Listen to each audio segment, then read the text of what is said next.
Happy New Year, and thank you for joining us for Memorial Healthcare System's first Facebook Live event of 2019. I'm your host, Bahati Banks. So as we kick off the new year, some of you may be considering weight loss surgery as one of your New Year's resolutions. Well, today I'm very happy to be talking to Dr. Brett Cohen, Chief of Bariatric Surgery, and Dr. Josephe Melendez-Davidson, one of our bariatric surgeons, about, you guessed it, bariatric surgery. What is it? Who's eligible? Why you should consider it as a weight loss option, and how you can find out more information. Thank you both for joining us today. Thank you. Pleasure. Thanks. So first, for people who are not familiar with the term bariatric surgery, could you explain what it is, Dr. Cohen? Sure. So weight loss surgery is the surgery around helping people lose weight. It's called bariatric surgery. There are really three main operations we do for weight loss surgery. Today it's kind of emphasizing two main operations, either sleeve gastrectomy or gastric bypass surgery. We still do talk about adjustable gastric banding surgery, but these are the operations we do to help people lose weight. Okay. And what are the major benefits, Dr. Melendez? Could you talk about, because when people are considering dieting, weight loss surgery, what are the major benefits of bariatric So surgery? one of the major benefits is that it has been scientifically proven to work. A lot of people try a lot of different diets and exercise programs out there that are not necessarily scientific based, so they don't see the results perhaps that they're striving for. So bariatric surgery is something that is proven to work, great success rates. And it's not just about losing the weight, but it's also losing the medical problems that are associated with it, which are so important. That was a follow-up question I had, because I read that it could also lead to potentially curing some chronic conditions like diabetes, hypertension, high blood pressure, those kinds of things, correct? Absolutely. Arthritis as well. Absolutely. There's thought that about approximately 83% of diabetes is resolved, 98% of obstructive sleep apnea, 98% of fatty liver disease, amongst others. Awesome. So Dr. Cohen, could you describe the ideal candidate for this type of bariatric surgery? So it's a good question. Typically we're looking for somebody that, well, first of all, obviously the weight's an important part of it. Someone that, on average, we talk about 100 pounds overweight. It's not an exact number. We talk about what we call as a body mass index. It's a relation of a height and a weight, and there is specific criteria we look for. We want somebody that's tried other methods of losing weight. This isn't a first choice for them. So they've tried other programs that haven't been successful.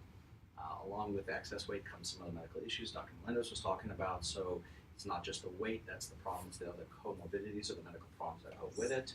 So again, it's someone that meets the appropriate criteria from a weight standpoint, medical problems that go with it, and they've tried other programs and just haven't been able to accomplish what they're looking for on them. Okay. And Dr. Melendez-Davidson, when considering bariatric surgery, why is it important to seek help from a medical professional? Sure. So it's important not because just of the aesthetics or the look of suffering from morbid obesity, because of all those medical problems that tag along.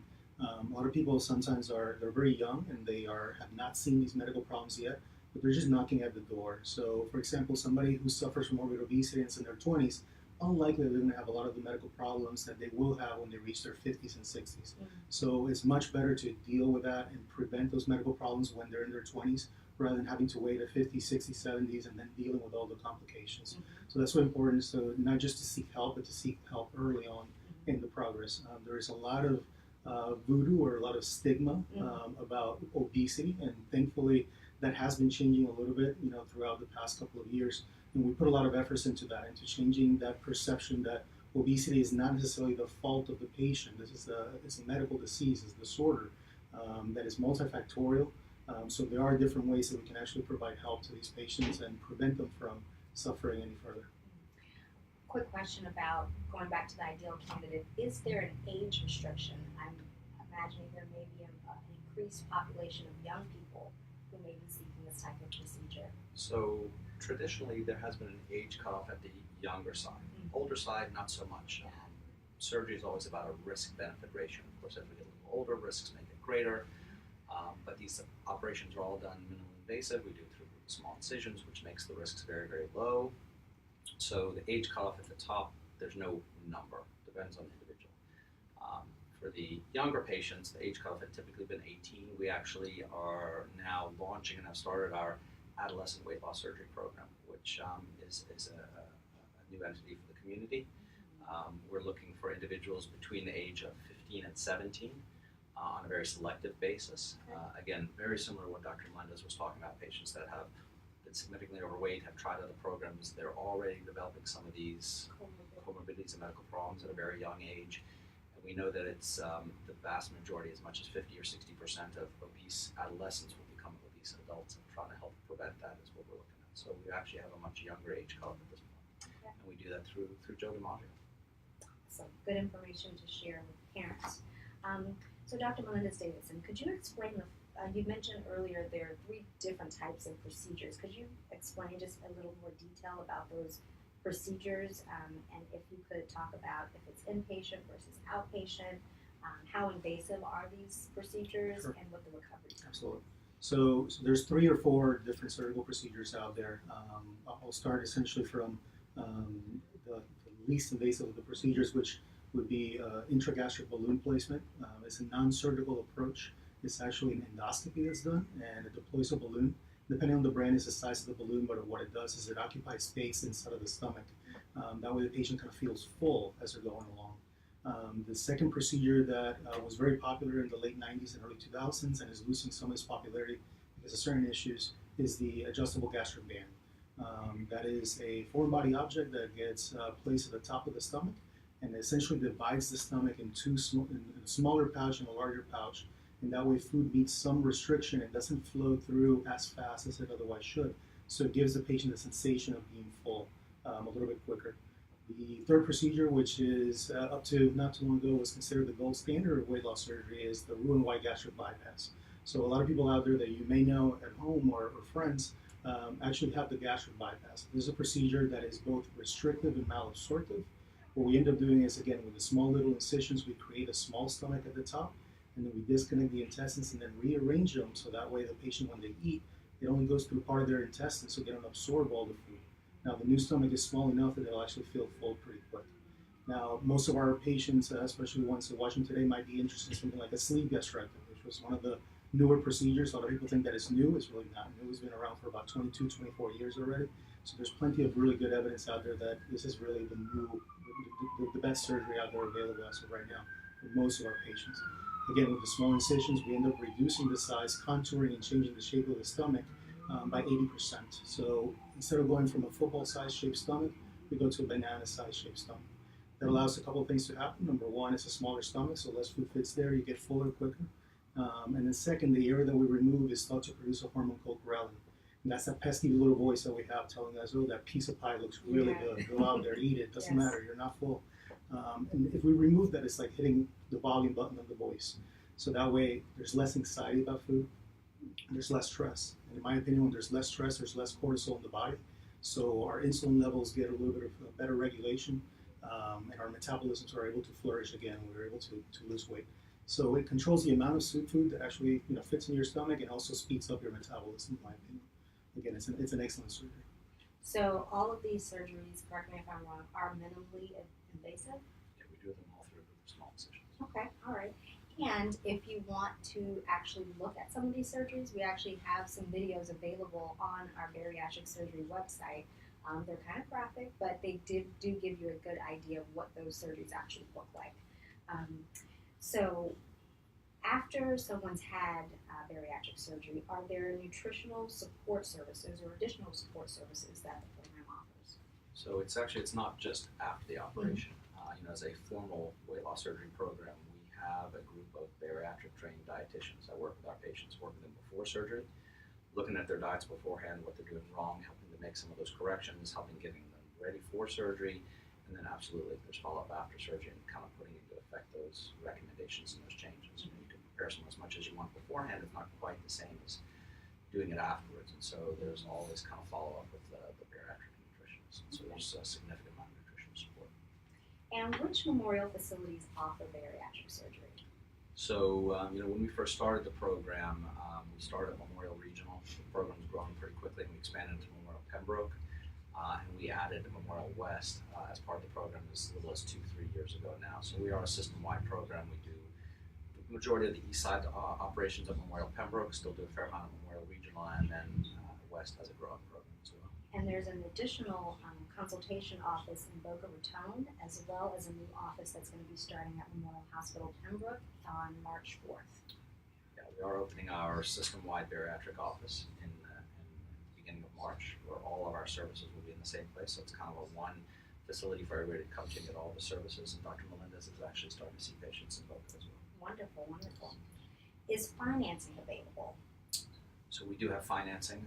We have worked a relationship with one of the finance companies that can help patients finance these operations if this is something that they want to do. If they can't go through their insurance company, it makes it a monthly type payment, which does make it affordable. As a whole, the system has done a very, very good job of making the operation an affordable operation for patients. The financing we do through organizing it through our office. Okay. So for our viewers watching, what's the first step you would recommend if someone's interested in learning more information about having a bariatric surgery? So I think one of the first steps is to go maybe perhaps to one of our info session seminars. In there we do a very comprehensive job of explaining all the surgical options available.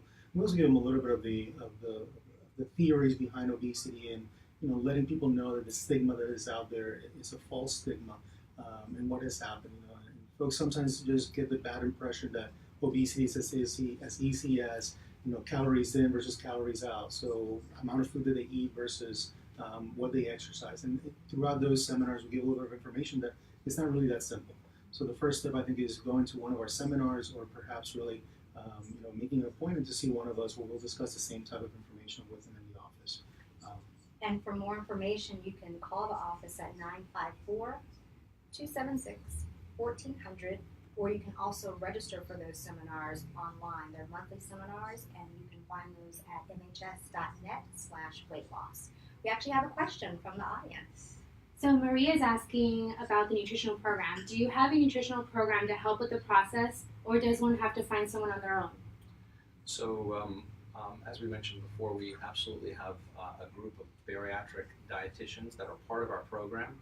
They see our patients here in the office prior to surgery and preparing them for surgery, and then we'll take care of them afterwards as well.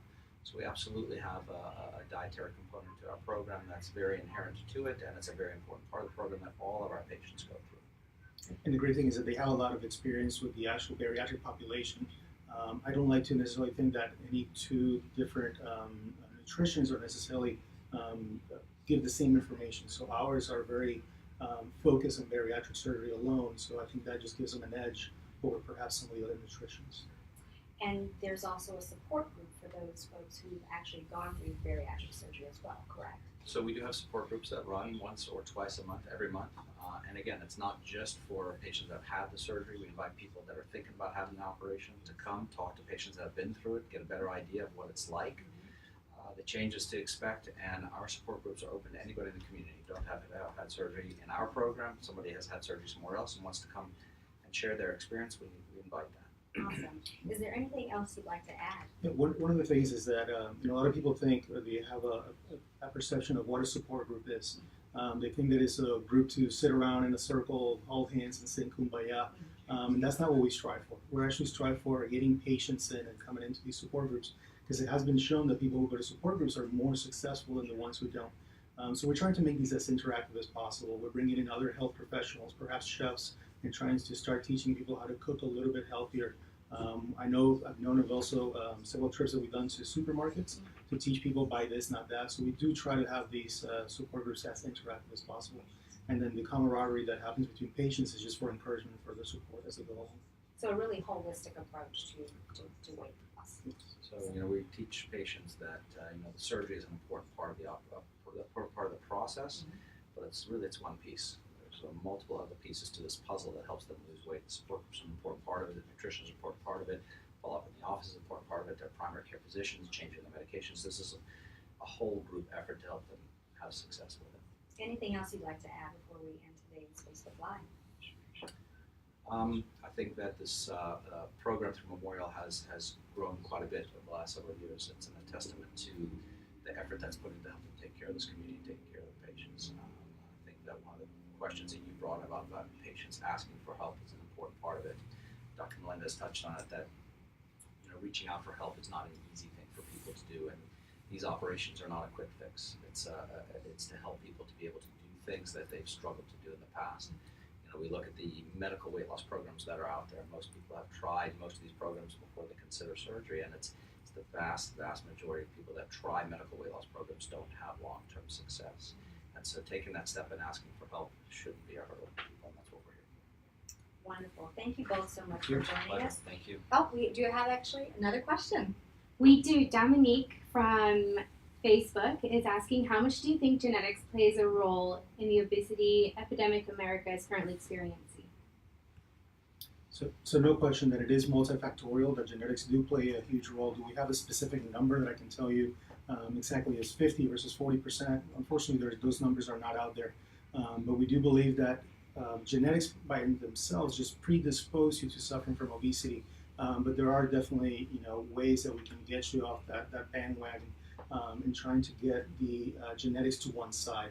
So usually when we come from families that are a little bit larger, we will tend to be a little bit larger ourselves, but that doesn't necessarily dictate that we will suffer from obesity, especially if we put in all the effort required. So most of our patients that we do treat, they do have some genetic component, but this does not necessarily make them less successful than people who don't have that genetic component. Great question. I think there are no more questions, so if you have any more questions, the phone number and the link to the bariatric surgery webpage is actually in the original post.